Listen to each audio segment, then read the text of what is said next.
have now is a person who's, it is said about Maharana Sanga, if you remember who he was the grandfather of Maharana Pratap. He bore about 70 very deep battle scars on his body. Achille Forler is a veteran of many battles, and he bears about 170 such scars on his body. So, Achille, yeah. I invite you to discover them. Thank you very much. Thank you, Mr. Sena. Thank you, Professor Bashir, for inviting me. I am not a lawyer, nor am I a creator like Anjum. I don't create any copyrights. I just administer the copyrights that the creators give to me.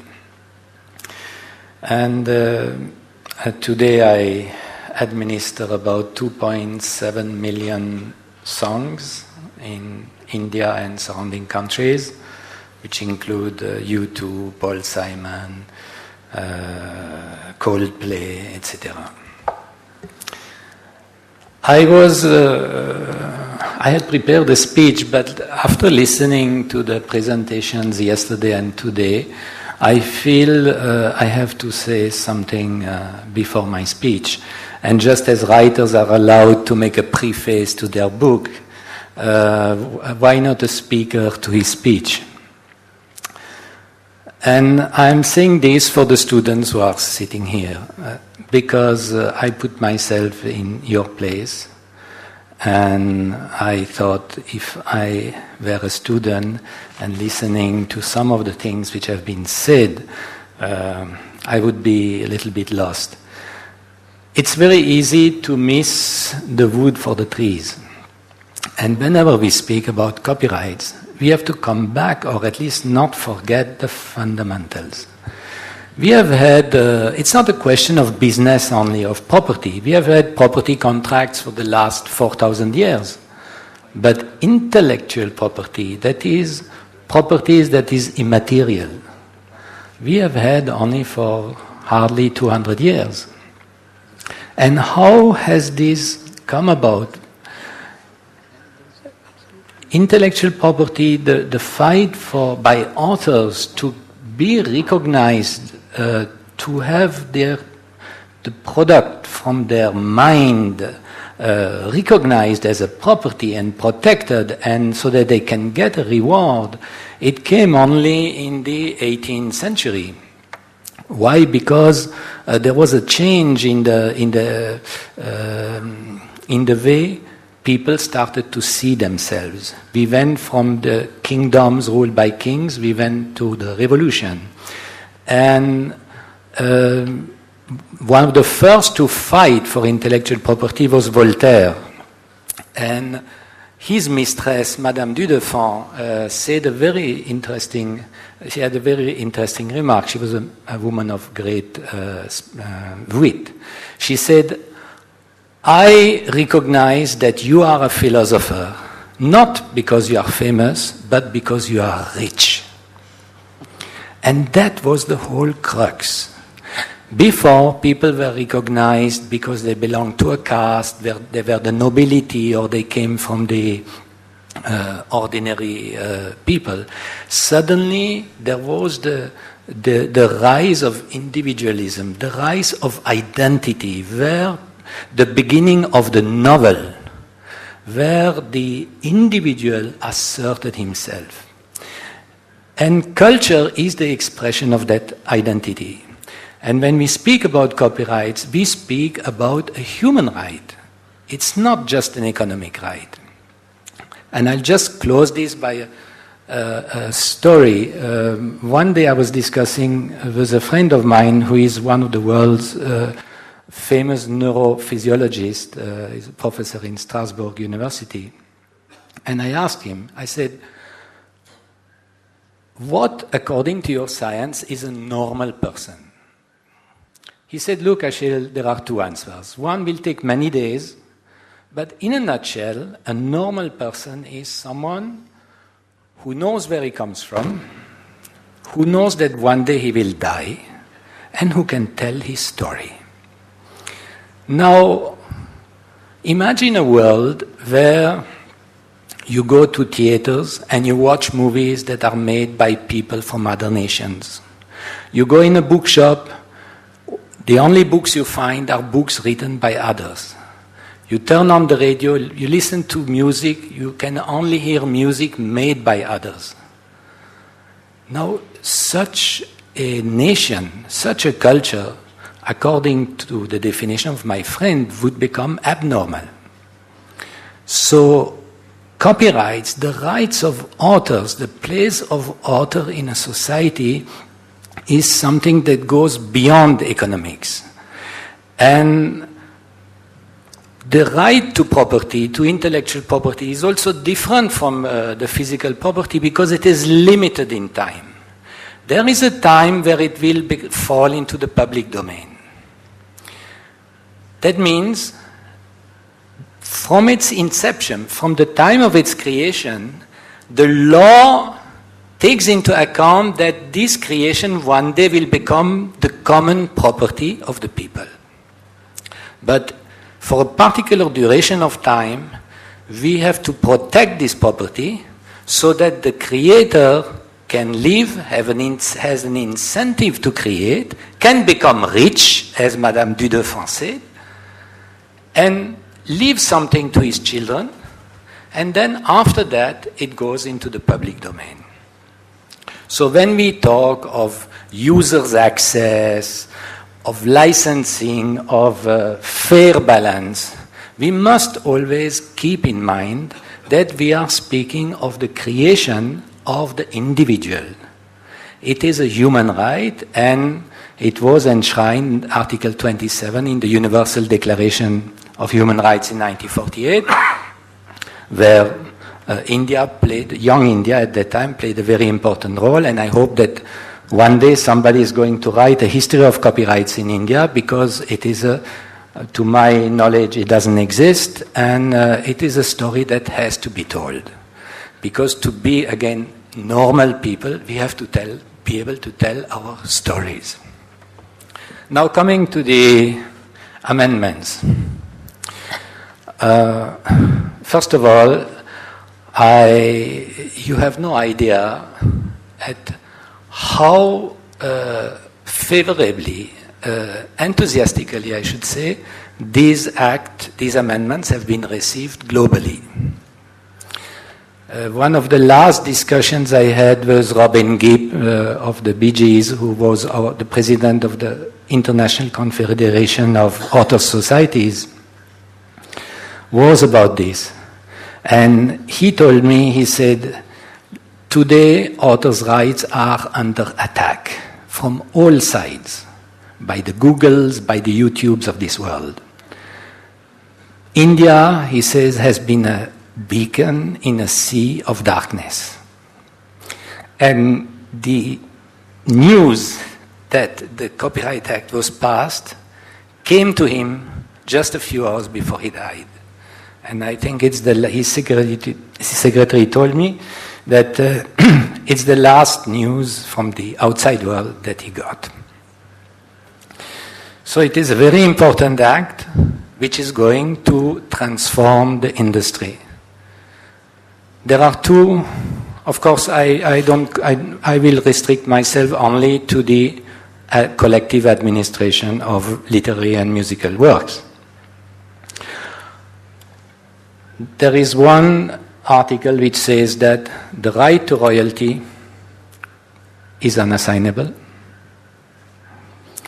and the other important clause, it says that the collective licensing of literary and musical works can be done only through a society. How are these two articles such game changers, the first one, and why was the second one included, and why is it so important? Because up to now, the licensing process by the music industry would be, give me 5 crores and I'll give you my catalog for 1 year. And whatever money came, it was the label's or the owner's income. He didn't have to share it with anybody. Suddenly, there are people to be paid, author and composer, which means you have to keep accounts. And you have to keep accounts of every download, of every sale, whether it is physical or digital. Every exploitation you have to pay. Now this is something totally new to the music industry. This is something they don't know how to do because they've never done it. You see, in the sound recording, it's very easy. The sound recording is owned by one company. It belongs to Universal or Tips or Venus or Sony or T-Series. But a song, you have a publisher who owns 50%, and then the other 50% is shared between the lyricist or lyricists and the composer or composers. It is very common abroad. I take an example, a song like Don't Funk With My Heart of the Black Eyed Peas. There are 26 right owners in one song because there are 13 writers. There is Kalyanji Anandji who has a sample in that song, plus Saregama, it's already 3 owners. You have several lyricists, several composers, and then each one has his own publisher. Now, these record labels, they don't know how to address this. They don't have the systems to share out that money. Only a music publisher has, because it's my bread and butter. From 1st January to 31st December, whatever money I collect, I distribute. And when I distribute to the songwriters, I have to show the source, because all my agreements are at source. I cannot tell him that, look, I got 27 rupees and here is 15 rupees or 12 rupees for you. He'll say, how much did you get? For how much was it sold? So it is, everything is at source. Now you can imagine that the authors and composers who have been given the rights, now the right to royalty, how are they going to get the money, their money? They will ask the record label, but the record label, you will have now iTunes coming into India. iTunes, their business plan, I think, is the first year, it's about 80 to 100 crores they expect to do. How do you divide that money? Therefore, the law says it can be done only through a collective society. The literary and musical works can be licensed only through a collective society, which is today IPRS. Now the advantage for the user is that if he wants, he can license all the music in the world just by going to IPRS. Because IPRS has, of course, all the local domestic music, plus through their agreements with international societies, they have all the music of the world which they represent. So the users going to one society can clear. I'll give you an example. Tomorrow, broadcasters have to pay. So Star TV or Zee TV, at the rate which the copyright board will set, let us say Zee TV will have to pay, I don't know, 25 crores for all their channels, and they can play any music they want. They don't have to ask in advance, they just have to report the usage. They pay 25 crores and they are done with it. Now, compared to previously, whenever they wanted to use a piece of music, they had to find who is the publisher, get a license, then negotiate. Then often there's a haggling. It was impossible to function like that, because sometimes on a live show, suddenly somebody decides to sing a particular song. In the present scenario, it is impossible. Because the channel will think, I'm going to be sued. But tomorrow they'll pay a blanket license and they forget. The only thing they have to do is to report to the society, and the society is going to process and pay its members according to rates which it will set on its own. Now, why another important aspect why it should be done, why it was right that the Act says it can be processed only through a society, is that with the explosion of the digital consumption of music,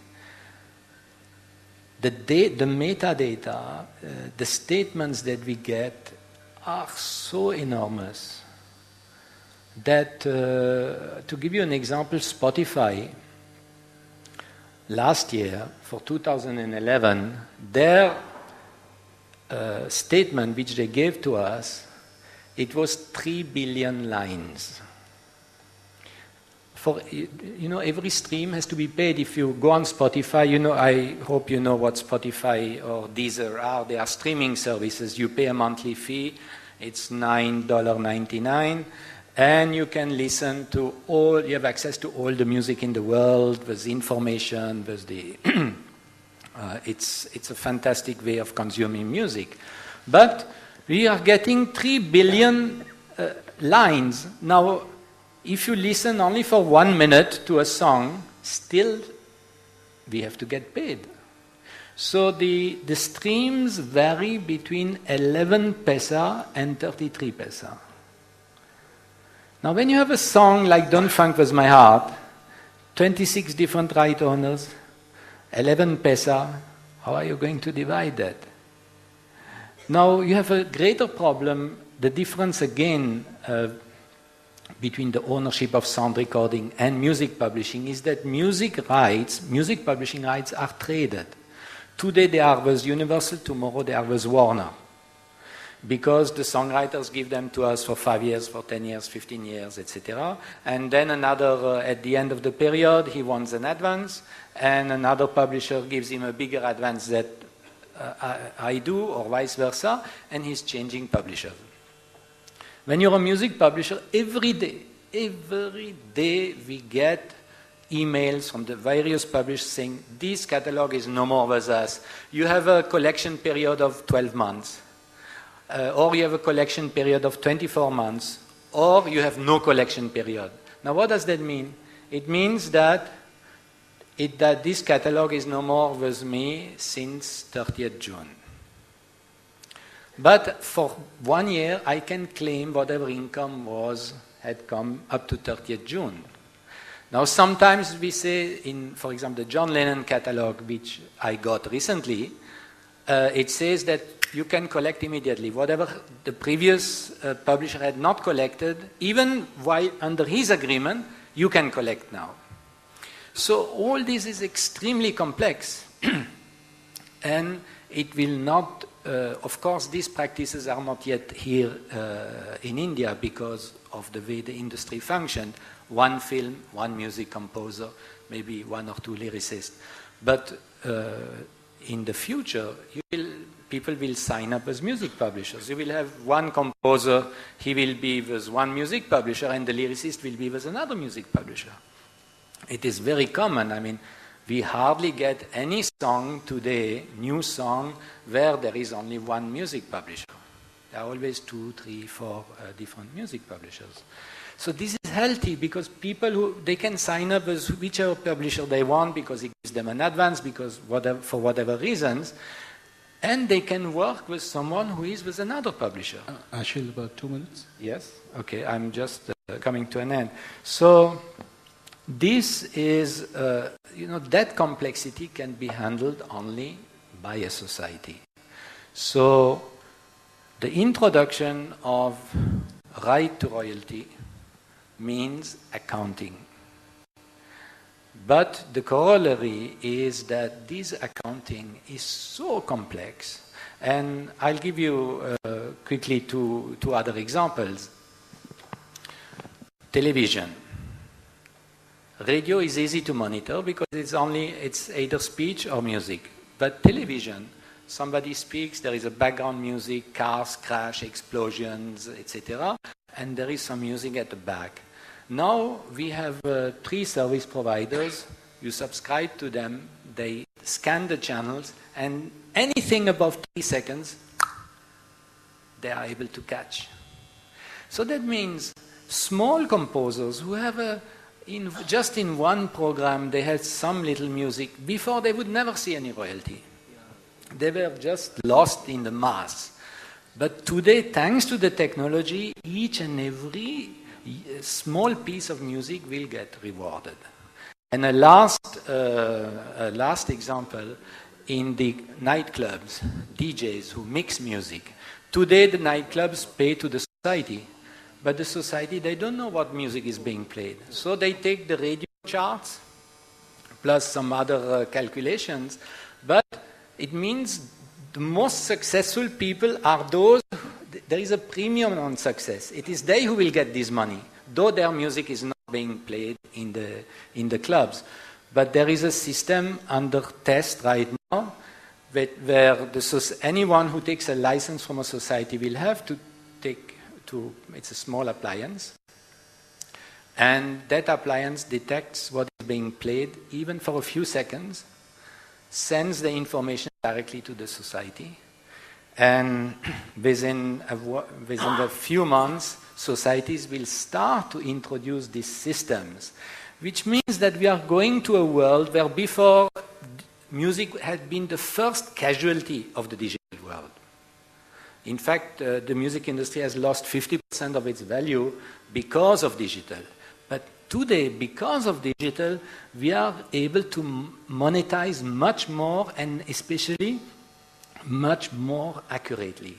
And this will help small composers who are in a particular genre, electronic music, today they don't get paid because there's no way to pay them to know that their music is being played.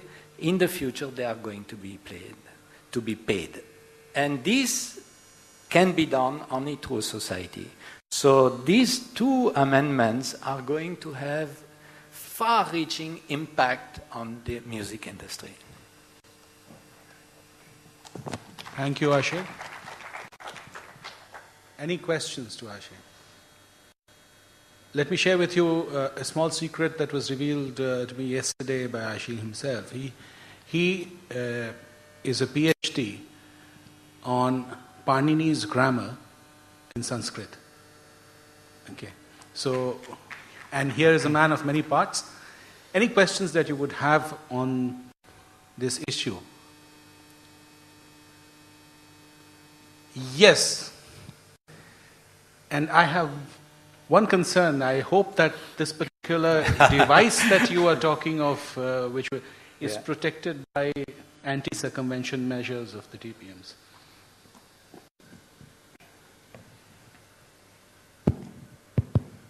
Achille, terrific. I mean, I'm so glad that we got you here. I know the transaction cost is a huge issue that you've been on for the longest time. Yes. And the more I'm sort of looking at copyright, and you touched on it on a theme as well, we're seeing an increasing, what I would prefer to call an atomization of content. Yes. Right? It's just breaking up. It's broken up. Digital technology is making it easier to detect which parts are being used. And that to me means that the mess is only getting bigger from the point of view of transaction cost, from the point of view of how we're seeing content being split up, licensed, re-licensed, etc. If you were to sort of wear your hat as a policymaker and say, what are one or two key policy measures that you would want to see to somehow reduce this transaction cost that you're going to see in all of this, because the divisibility is going to increase. It's not going to, we're not going to see a merger into a whole, we're going to see more partitioning, more divisibility of the content. And that being the case, that being the future scenario, if you were just to propose one or two key solutions, particularly to India, on how we might address this. Yeah, I think 2 points. One has been addressed by the Act, because when the Act was in the making, we were sitting with CUSAT and Javed Akhtar and a lawyer, our friend Amit Datta.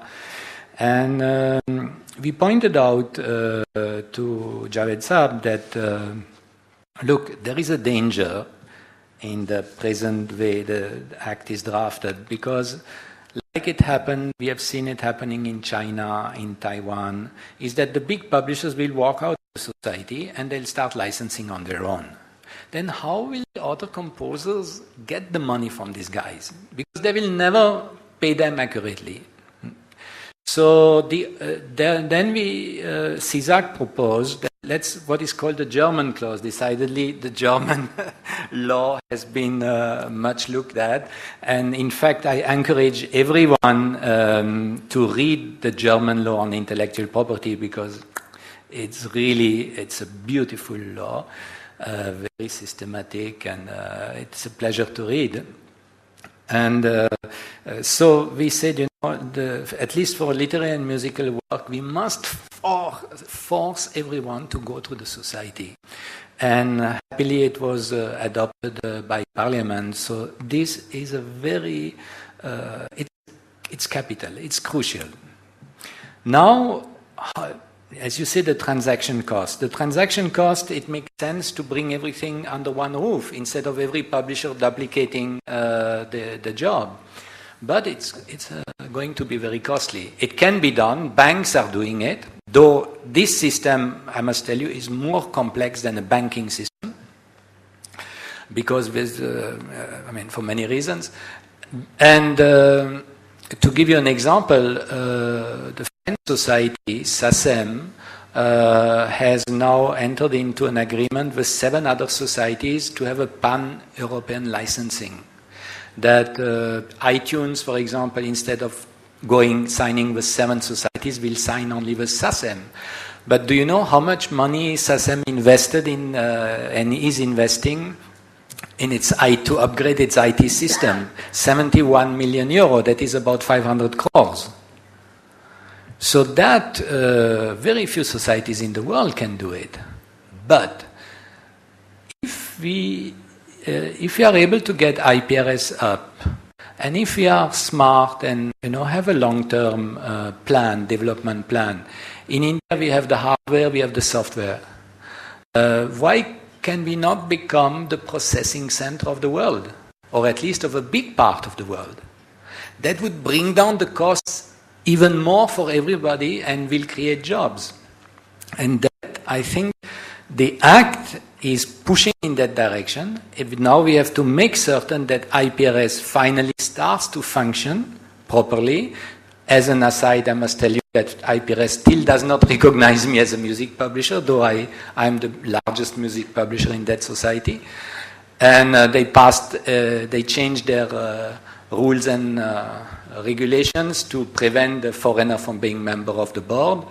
So, but I think this is now all in the past, and we have to reform that society, and the new Act gives us the opportunity really to play a leading role, regionally, of course, because we cannot expect, there are societies now in Sri Lanka, in Nepal, Bangladesh is setting up a society. So we are certainly going to play an important role in processing in the region, but we can play even a bigger role. Thank you very much, Achille. So now, luckily, we did not have Rakesh Nigam of the IPRS, otherwise I would have had a slightly tougher time moderating this session, isn't it? Now, I'll request Anirban to say a few things, his take on the amendments, and what does he think about how the amendments will address governance issues, if you have a view on that. Good afternoon, everyone. Thanks, Samnath, for giving me this opportunity. I'm sorry, I couldn't be here for last 2 days as I was busy in a family function. I do not have a presentation with me because I was supposed to be in a roundtable discussion. So what I'm going to do is that I'm going to make a few points which I was thinking about the amendment. Now, if we are looking at the statute as a balancing mechanism between incentive and access, then it goes very close to the title of the seminar, that is this balance being right after the amendment. We did get photographs copyright duration extended. We did get DRM protection. We also have the balancing mechanism through statutory licensing. But let me take a few points which will be administratively, logistically, and actively becoming difficult. If I take the point relating to the definition of commercial renting, The word non-profit purpose, how we are going to define that? Are you going to look at the composition of the audience? Are you going to look at the issue that whether are you collecting fees? Are you going to compare between the expenditure and the revenue earned? How you are going to decide non-profit purpose? The second point, about the definition of performer in the proviso, you have a word, phrase called normal course of practice in the industry. Now, what will be that normal course of practice in the industry? What are the indicator and what are the criteria to decide what is the normal course of practice in the industry? Let me take a situation which is in the industry. It's good that now authors are getting the royalty, shared royalty. My point will be that whether it also includes, say, scriptwriter or screenplay writer, if you are talking about the literary and the musical work. And then the other component of sharing royalty, which has just now been discussed, that how it is difficult logistically, because how do you know that, how are you going to make sure that you are going to divide and share royalty equally? On the top of that, there will be a possibility the producer will keep their margin intact and put the pressure on the distributor, so that they know that they have to share it with the lyricist and the composer. If you look at the entire amendment, then is this something towards the encouragement of learning borrowed from Statute of N, or is this a mechanism of ensuring a balancing mechanism? And these few things which, or few expressions which are used will be definitely, will require certain support from the commentators, from the judiciary, that how you are going to define these expressions. On moral right, is it that you have now removed that requirement that, that even if the mutation modification happens after the expiry of copyright, you will get more right protection? Good. But if you have a law on defamation, do you really need that? Or was that really required? The last point which I will like to make is that in case of performer's right, whether in the same way as you have done with the author's moral right, can it be claimed by the legal representative?